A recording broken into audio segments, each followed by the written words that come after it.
We'd like to turn to the 78th Psalm, Psalm 78.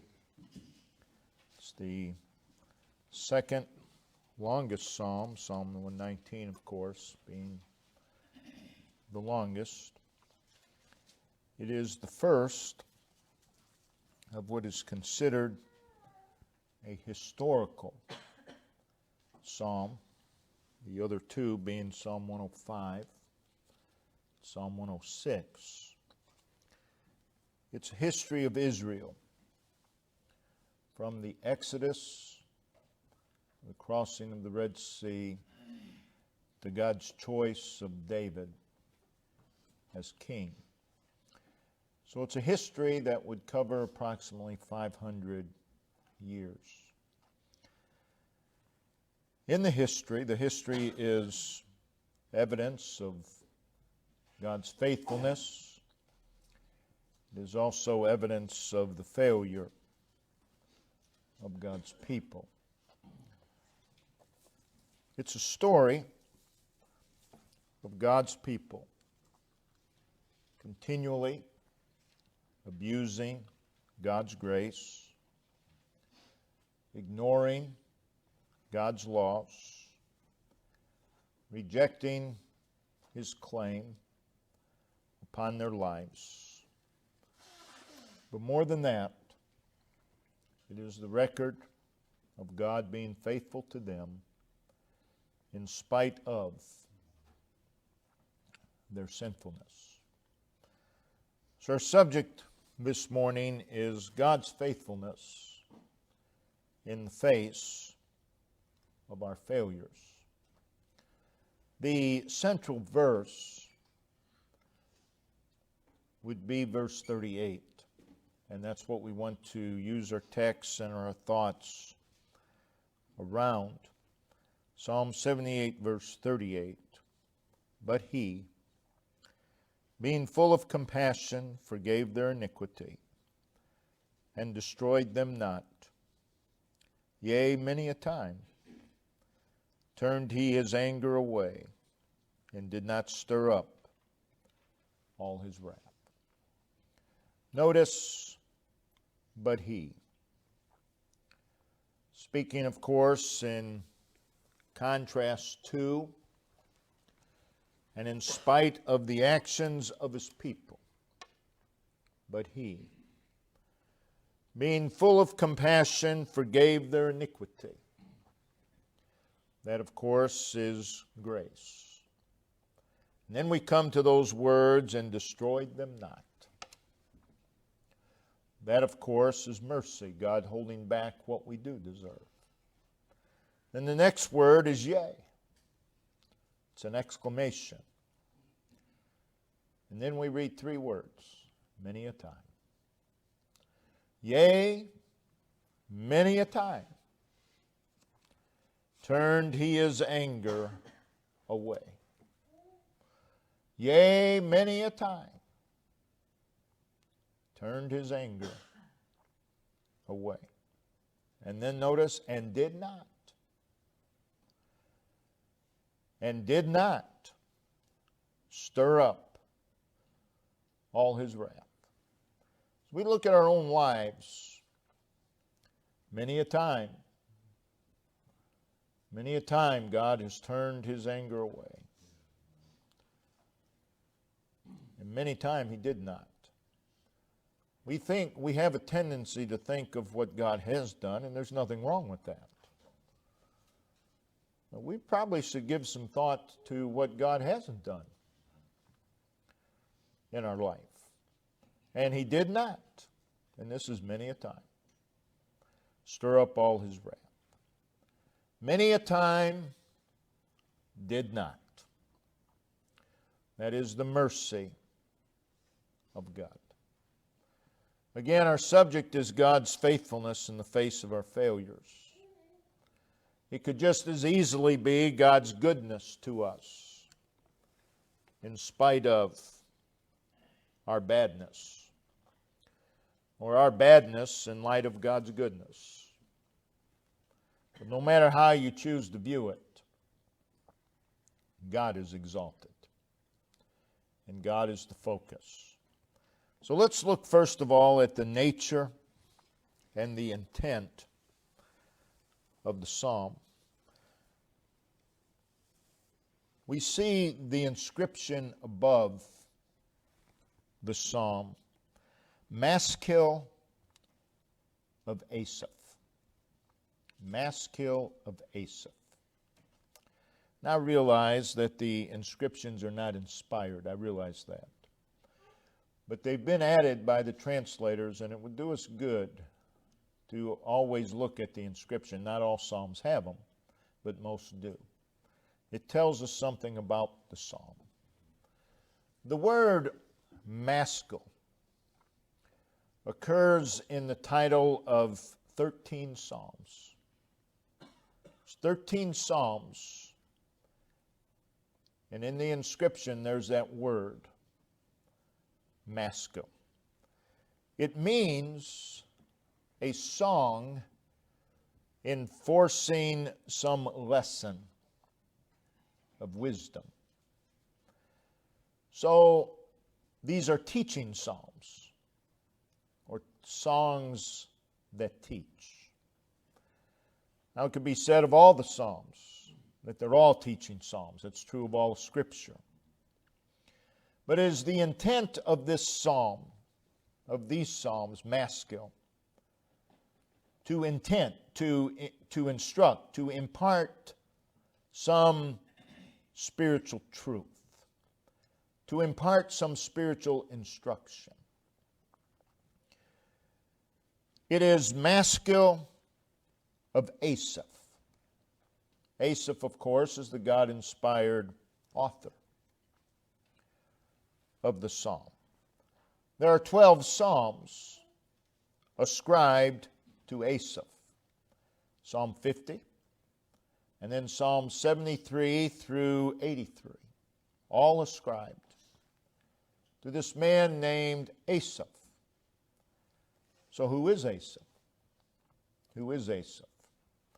Well, from 1 Chronicles 6, verses 31 and 32, there were a number of Levites that King David assigned as leaders of song for the worship services in the tabernacle. And in 1 Chronicles 6, verse 39, one of these men was Asaph. So he is one of these men. Also, from 2 Chronicles 29:30, we see that both David and Asaph were poets. That is, they were writers of songs. So he was not only a leader in song, he was a writer of psalms. And we also see that Asaph was a seer. That is, he was a prophet. So it is maskil of Asaph. So it is a psalm or a song, and the God-inspired author is Asaph. And it is written to impart a spiritual lesson of wisdom. Now notice the introduction of the psalm. That's covered in verses 1 through 8. If you were to outline this psalm, verses 1 through 8 would be the introduction before you get to the actual history or the narrative of the psalm. In the introduction, there are several things that reveal the nature and the intent of the psalm. First of all, it begins with a plea. Give ear, O my people.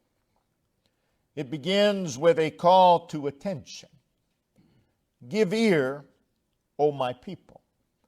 But it's not merely their attention that he pleads for, but he pleads for close and earnest attention, because he goes on to say, incline your ears to the words of my mouth. That is, not only pay attention, but pay very close attention to what I'm about to say, says Asaph. And then Asaph begins the song basically by saying, listen. Listen to what I'm about to say. And it's a history. We'd be wise to listen. The history. Instead of erasing history, listen to history. Listen. Learn from history. So this stresses the importance and the urgency of what is written. In verse 2, Asaph declares that he will be speaking parabolically. That is, he'll be telling a story with a lesson.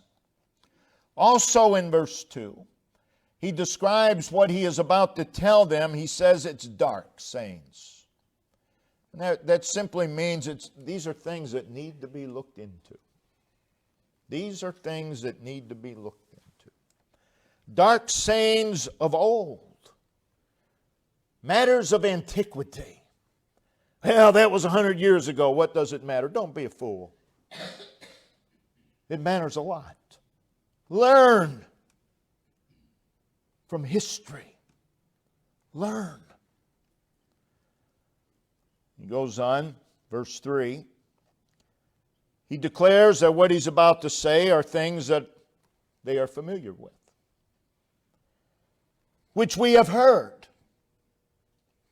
We've heard these things before. What I'm about to tell you, he says, you've heard before. And known. You not only heard them, you know them.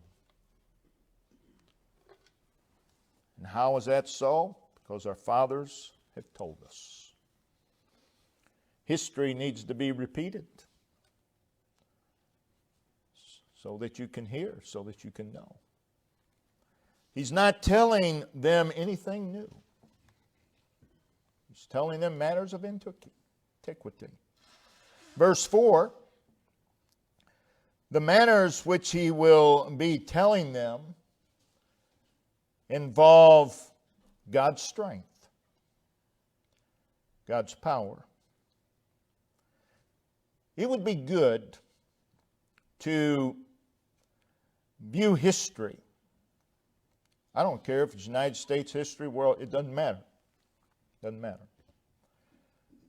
And see God's hand in it all. Look for God in history. His strength. He says, what I'm about to tell you reveals God's strength and His wonderful or astonishing works or doings.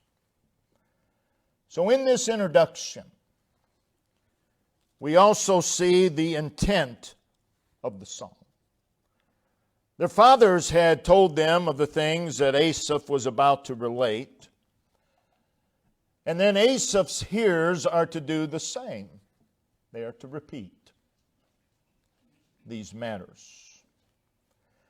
They are matters that are to be passed on to future generations. History is not to be erased. It's to be passed on to future generations. In verses 6 through 8, the matters that Asaph would speak had been told in the past so that people would know. And they were told so that they would be encouraged to set their hope in God. And so that they would avoid certain dangers and not forget the works of God. You see, history should encourage us to avoid the dangers of history. To avoid the failures of history. Well, we'll just remove all the failures and pretend they didn't happen. Don't be a fool.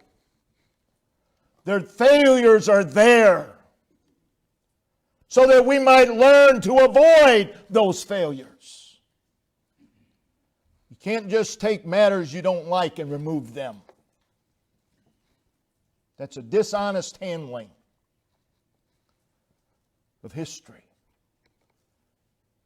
And they were to encourage us to keep His commandments. In other words, to do better. You look at history, again, it doesn't matter what aspect of history you look at. Doesn't matter. There are bad things that happen throughout history because man is sinful. But they ought to encourage us, we're going to do better. But today, people like to remove history and think they are better. But they're not. And they fall into the same traps.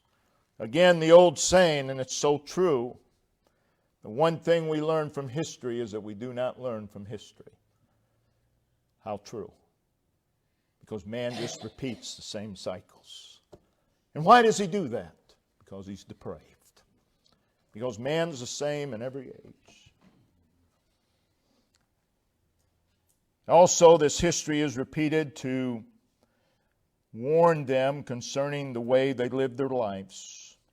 Verse 8, and might not be as their fathers. He goes, I want you to repeat this history so that future generations would not be as they were in past history. Stubborn and rebellious generation. A generation that set not their heart aright and whose spirit was not steadfast with God. On the flip side of verse 8, what we have here is an encouragement to be yielded and compliant to God. To have our hearts right with God. And to live steadfast for God.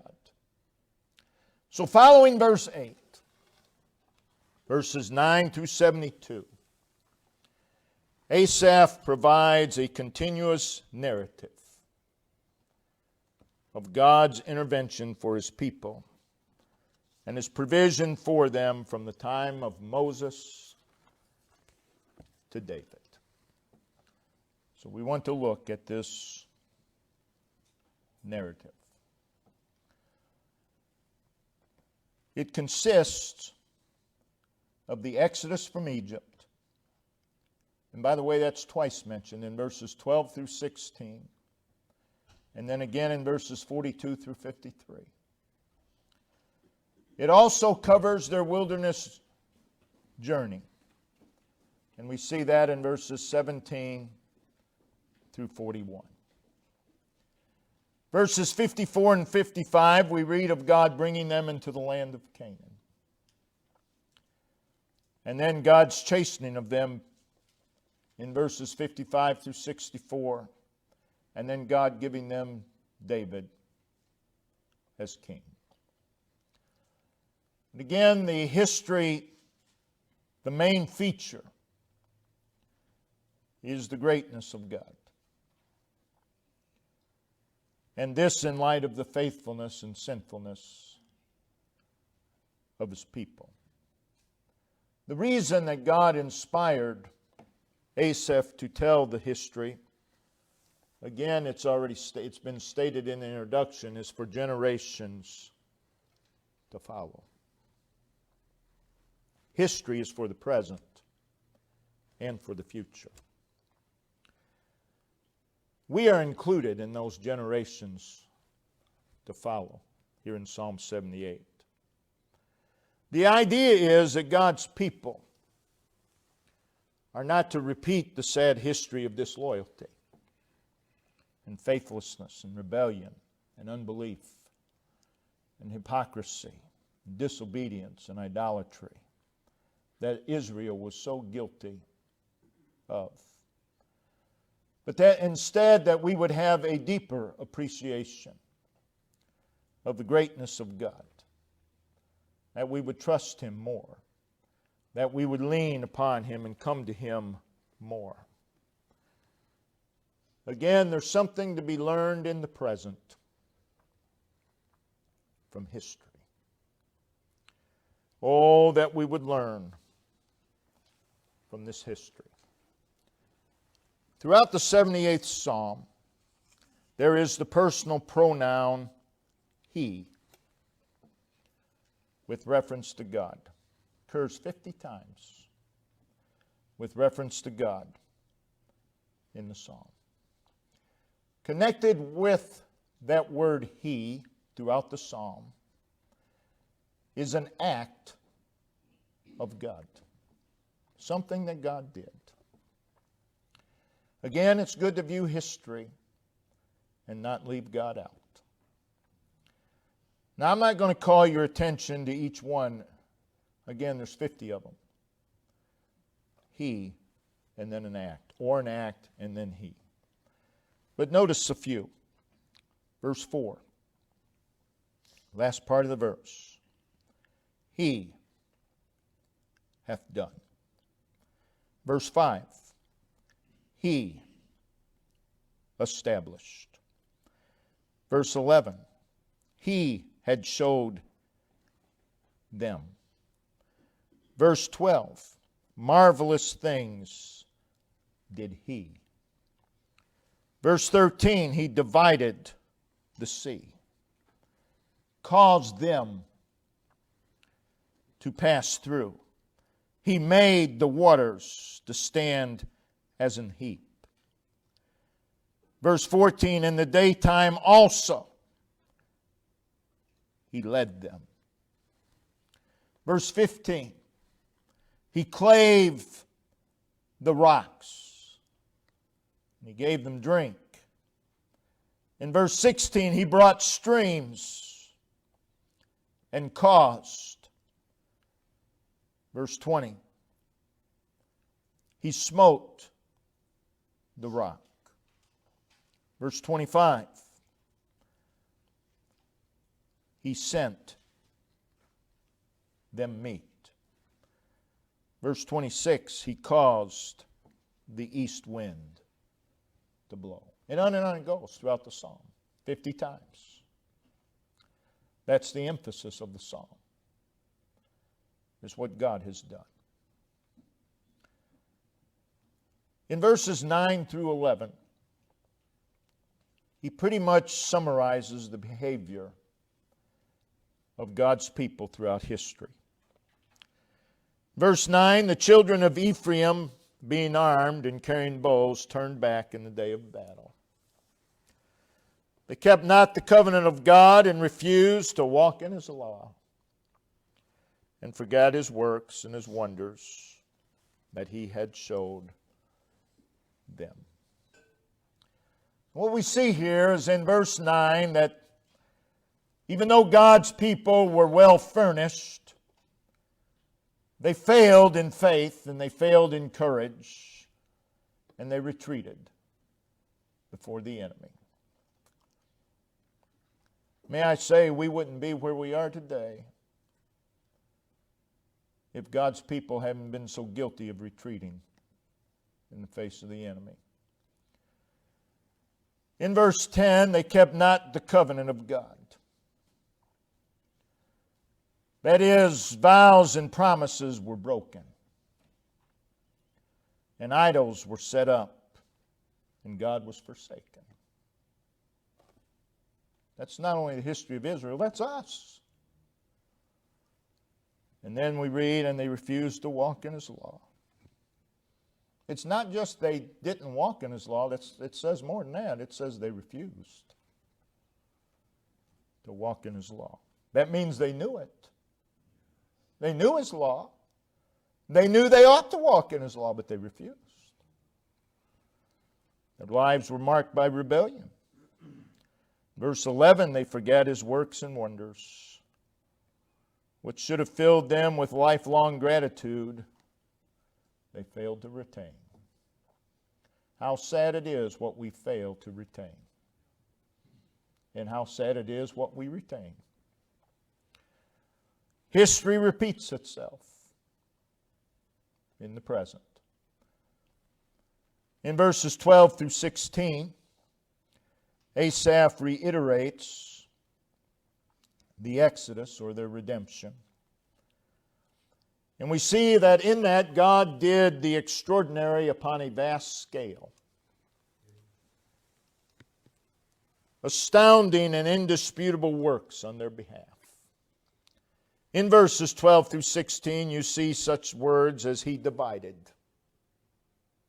caused, He made, He led, He clave and gave, He brought and caused. A picture of God's marvelous care, a picture of God's provision and sustaining power. But following that, notice verse 17. And they sinned yet more against Him. And here's how they sinned.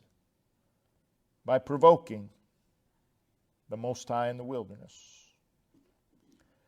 And they tempted God in their heart by asking meat for their lust. Yea, again, exclamation. They spake against God. And how did they do that? By their questions. Can God furnish a table in the wilderness? Behold, He smote the rock, and the waters gushed out, and the streams overflow. And there it is again, their questions. Can He give bread also? Can He provide flesh for His people? Their lives were marked with God's abundance. God supplied their need just as He has you and I over and over. And all they do is say, can He give bread also? Can He provide flesh also? They should have said, since God did such and such, He can also do whatever. But that's not what they said. But instead they questioned God. How many times? Again and again. Over and over. God provides in miraculous ways for us, and then the next need we have, we question God. Israel did it over and over. We do the same thing. They question God. In verse 21, God is angered. And the reason, verse 22, because they believed not in God. You see, their questions manifested that they did not believe. And God was angered.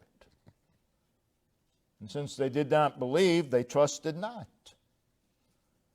in His salvation. They took matters in their own hands. And then notice verse 23. Though.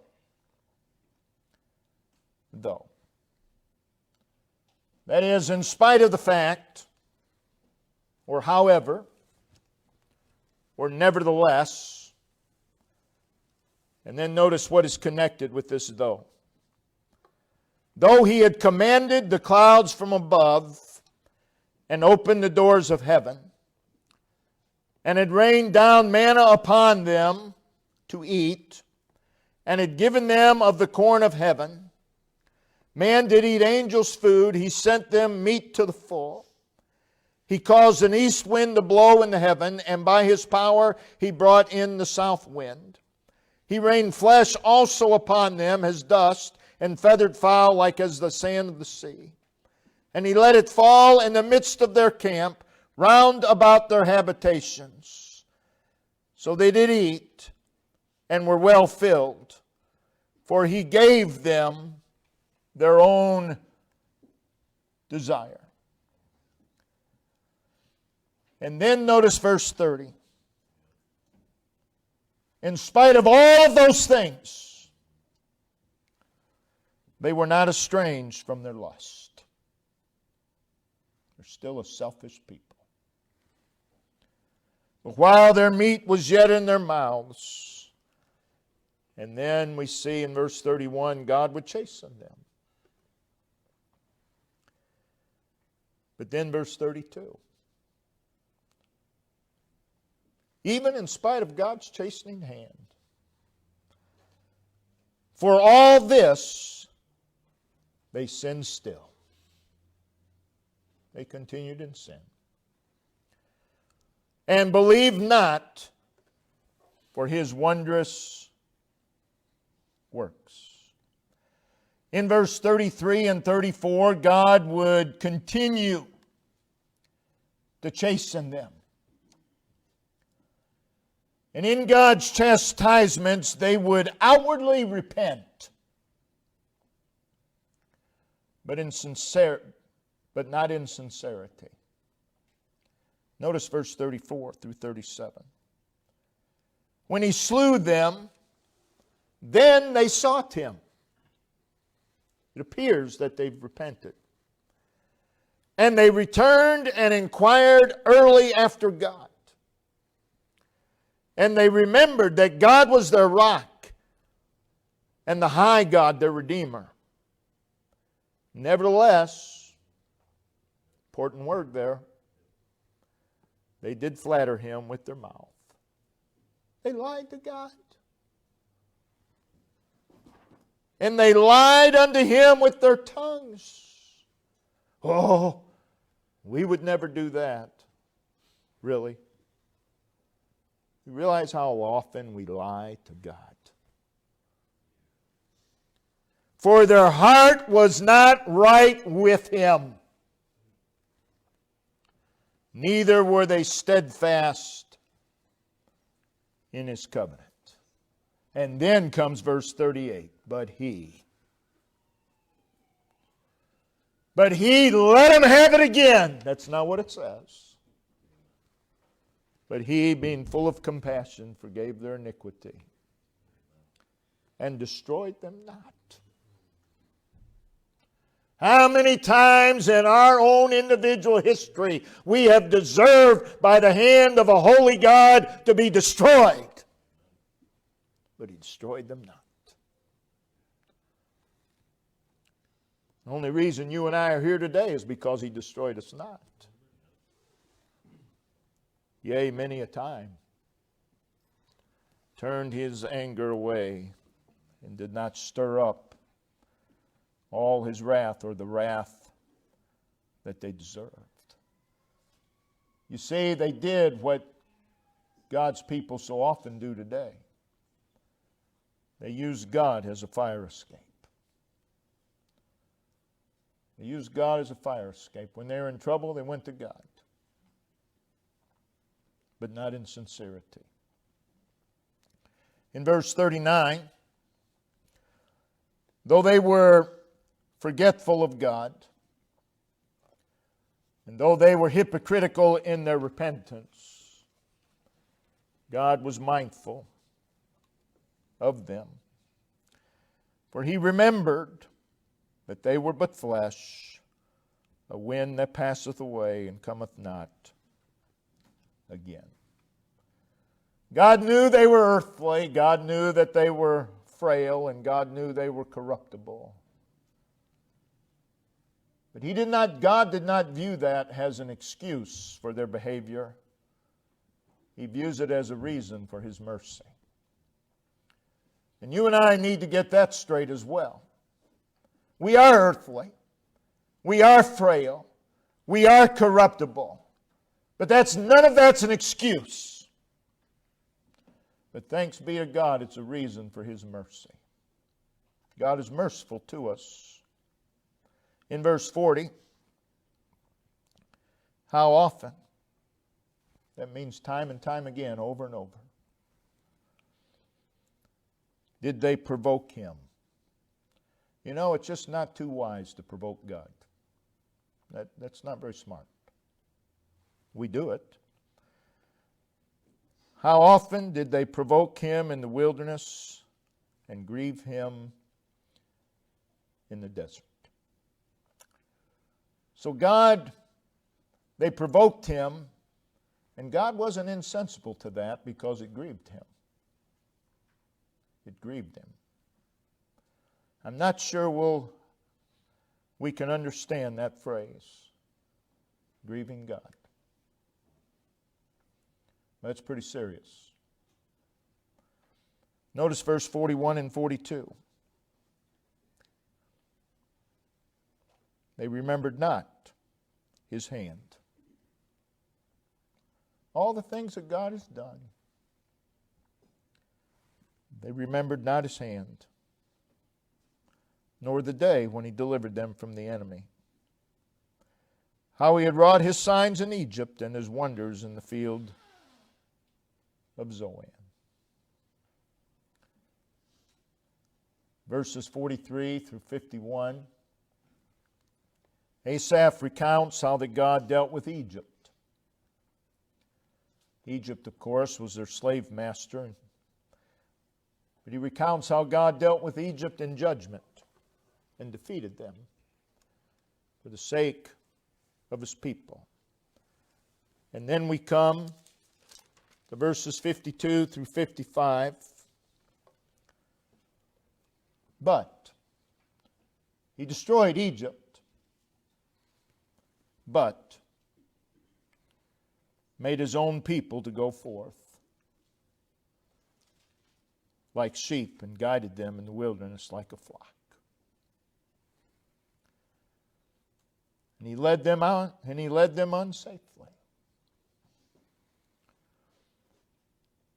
so that they feared not. But the sea overwhelmed their enemies. He brought them to the border of a sanctuary, the border of Canaan, even to this mountain which his right hand had purchased. He cast out the heathen also before them, and divided them an inheritance by line, and made the tribes of Israel to dwell in tents. God was so good to them.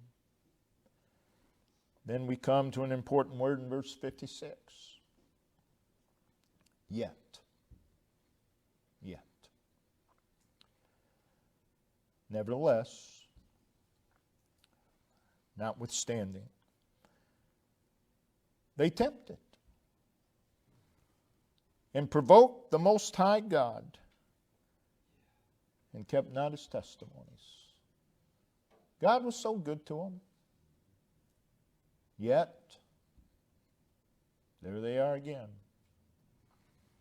provoking God.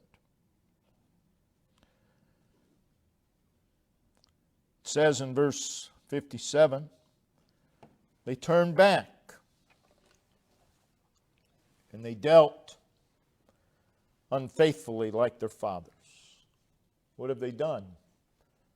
They've repeated history. They've repeated history like their fathers. We live in a sad time when people think that we are so much above the past. You just study history. They were turned aside like a deceitful bow. What's a deceitful bow? Well, it's really a bow that has a problem. It'd be a recall on them today. It fails to send the arrow toward the mark. Instead, it backfires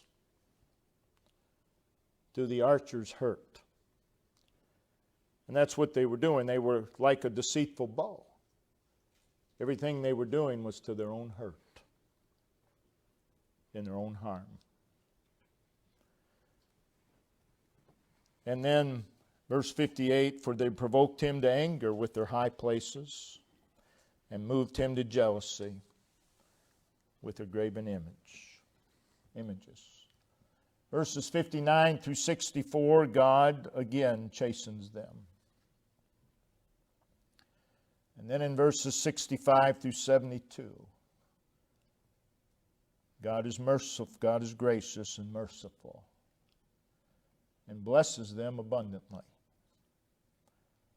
So though Israel was a rebellious nation, God was gracious and merciful, giving them opportunities to start again. Think about that. Think about all the times in the history of Israel that we have here in Psalm 78. the times that God gave them opportunity to start all over. And how it has been so in our own lives. God forgives us and gives us an opportunity to start over. And what do? Same thing we did in the past. That's history. That's history. Again, history is told in order to understand and learn in the present. And sadly, it serves as a mirror. It serves as a mirror. It would do us good to look in the mirror. Reading the 78th Psalm, to our shame, we see ourselves. But we also see a loving, gracious, merciful, long-suffering God intervening on our behalf time and time and time again. That's our own history. That's our own history collectively. That's our own history individually. So reading this 78th Psalm, we also see Almighty God. A God who can. A God who can. And as we look at our own lives, we see that truth over and over and over and over again. God can. God can. Oh, that we would more and more see God in our lives. That we would more and more trust God. Be absolutely persuaded of Him. That we would more and more come to Him and lean upon Him and cleave to Him and draw from Him and rest in Him. So may God be more and more, not less and less, but more and more of our life. Review your own history. Well, that's in the past. It doesn't matter. Oh, it does matter. Shouldn't get stuck there because you have a present life to live. But you ought to learn. You ought to learn from history. Don't leave God out of history, especially your own history. God help us to learn. Again, the intent of this psalm is to impart spiritual truth. God help us that we would learn from such.